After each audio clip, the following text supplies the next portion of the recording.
আসসালামু আলাইকুম, সবাইকে টেকনিক ইজি এডুকেশনের পক্ষ থেকে জানাচ্ছি স্বাগতম। আজ পঞ্চম অধ্যায়ের টাইপ 2 নিয়ে আলোচনা করব। মাল্টিমিডিয়ার মাধ্যমসমূহ, অ্যানিমেশন ও অথর রিডিং সফটওয়্যার নিয়ে আজ বিস্তারিত আলোচনা করা হবে। প্রথম প্রশ্নে বলা হয়েছে হলো শব্দ কি? শব্দ এক ধরনের কি বলতো? প্রকাশ মাধ্যম। ঠিক আছে, সো অ্যান্সার হচ্ছে শব্দ এক ধরনের প্রকাশ মাধ্যম।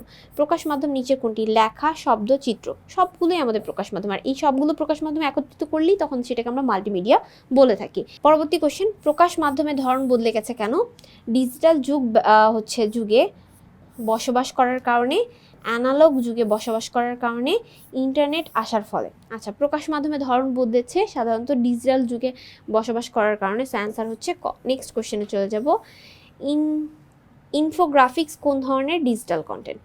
ইনফোগ্রাফিক্স কি এক ধরনের টেক্সট, এটা কি এক ধরনের অডিও, এটা কি এক ধরনের ভিডিও নাকি ছবি? ইনফোগ্রাফিক্স হচ্ছে এক ধরনের ছবি। আমরা জানি গ্রাফ বা গ্রাফিক যদি লেখা থাকে তাহলে আমরা চোখ বন্ধ করে ছবিতে লাগাবো। ঠিক আছে। কার্টুন কি? কার্টুন এক ধরনের কি ধরনের কন্টেন্ট? ছবি কন্টেন্ট, আমরা সবাই জানি।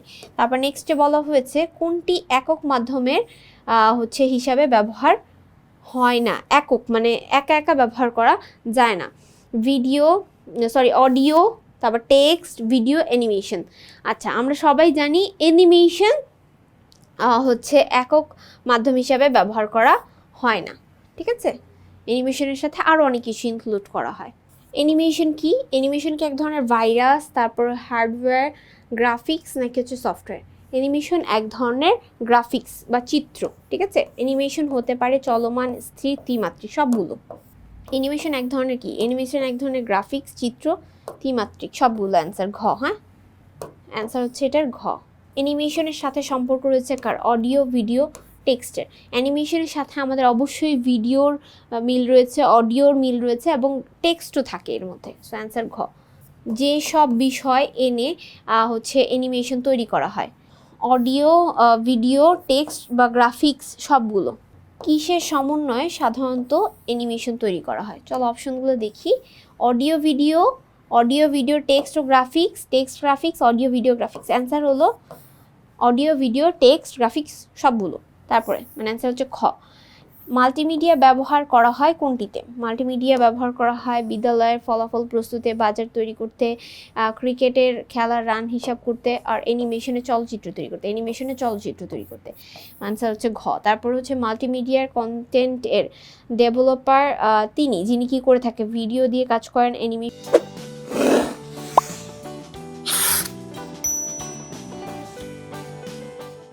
নিয়ে কাজ করেন, গ্রাফিক্স নিয়ে কাজ করেন।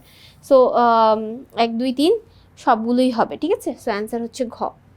অথর রিডিং সফটওয়্যার কি? এটা একটা শক্তিশালী সফটওয়্যার, অবশ্যই ইন্টারঅ্যাক্টিভ করার ক্ষমতা রয়েছে, এটা দুর্বল না, কখনো এটা দুর্বল না। অ্যান্সার 1 ও 2।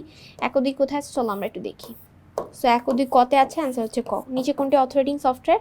আমরা জানি ফ্ল্যাশ, ডিরেক্ট, অথর, সবগুলো author reading software. So answer হচ্ছে ফ্ল্যাশ, গ। অথর রিডিং সফটওয়্যার এর বৈশিষ্ট্য হলো এটা একটা শক্তিশালী সফটওয়্যার, এটা একটা ইন্টারঅ্যাক্টিভ ক্ষমতা তৈরি করতে পারে। সো ইন্টারঅ্যাক্টিভ তৈরির ক্ষমতা রয়েছে। সো অ্যান্সার 1 ও 2 সব দুইটা। তারপর হচ্ছে ক অ্যান্সার। তারপর নেক্সটে বলা হয়েছে কোনটি শক্তিশালী সফটওয়্যার? ফ্ল্যাশ, ডিরেক্ট এবং অথর, সবগুলোই আর কি। অ্যান্সার 1 2 3। মাল্টিমিডিয়া প্রোগ্রামার এর অপর নাম কি? মাল্টিমিডিয়া যারা তৈরি করে এই প্রোগ্রামারের অপর নাম কি? Multimedia author, multimedia creator, multimedia user, আর হলো কন্টেন্ট ক্রিয়েটর। যারা মাল্টিমিডিয়ার এই কাজ করে তাদেরকে মাল্টিমিডিয়া অথর বলা হয়। সো অ্যান্সার হচ্ছে ক। একটা প্রবাহ চিত্র দেওয়া আছে, ফ্লো চার্ট, সেই ফ্লো চার্টটা আমরা দেখব। আমাদের উদ্দীপক, এটা একটা উদ্দীপকে বলা হয়েছে টেক্সট বা বর্ণ, চিত্র ও গ্রাফিক, শব্দ অথবা অডিও, ভিডিও, অ্যানিমেশন ও ইন্টারঅ্যাক্টিভ মাল্টিমিডিয়া, এই সবগুলো একত্রিত করলে এই যে প্রশ্নবোধক চিহ্ন এখানে কী হবে বলতো? মাল্টিমিডিয়া হবে। কারণ মাল্টিমিডিয়া 6 ধরনের বা 6টি মাধ্যম মিলে মাল্টিমিডিয়া তৈরি করা যায়। বর্ণ, টেক্সট, চিত্র, গ্রাফিক্স, অডিও, ভিডিও, অ্যানিমেশন ও ইন্টারঅ্যাক্টিভ মাল্টিমিডিয়া। উপরের চিত্রের শূন্যস্থানে কোনটি প্রযোজ্য? মাল্টিমিডিয়া। অ্যান্সার হচ্ছে ক। নেক্সট কোশ্চেনে কি বলা হয়েছে? উন্নত মানের সাউন্ড রেকর্ডিং করা যায় কোনটির মাধ্যমে? উন্নত মানের সাউন্ড রেকর্ডিং করা যায় এখন কম্পিউটারের ভালো ব্যবস্থা থাকার কারণে। সো অ্যান্সার হবে কম্পিউটার দিয়ে। সো 49 নম্বর কোশ্চেনে কি বলা হয়েছে? সাউন্ড ইঞ্জিনিয়ারিংয়ে কোন পদ্ধতি ব্যবহার করা হয়? বর্তমানে এখন ডিজিটাল পদ্ধতি ব্যবহার করা হয়, যে কারণে আমরা এখন কম্পিউটার দিয়ে কাজগুলো করতে পারি, বাট পূর্বে এটা অ্যানালগ পদ্ধতিতে কাজ করা হতো। ওকে, নেক্সট কোশ্চেন চলে যাবো আমরা। নেক্সট 50 নম্বর কোশ্চেনে বলা হয়েছে নিচের কোনটি অ্যানিমেশনের প্রিয় একটি বিষয়? বিজ্ঞাপন, মুদ্রণ প্রকাশনা, সংবাদপত্রে আর প্রিন্ট মিডিয়াতে। আমরা জানি অ্যানিমেশন সবসময় অন্তর্পতিতভাবে জড়িত হলো বিজ্ঞাপনের সাথে।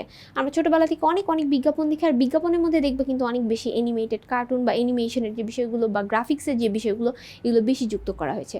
আজ এই পর্যন্তই, নেক্সট ক্লাসে আবারও দেখা হবে। আসসালামু আলাইকুম রহমতুল্লাহি ওয়া বারাকাতুহু।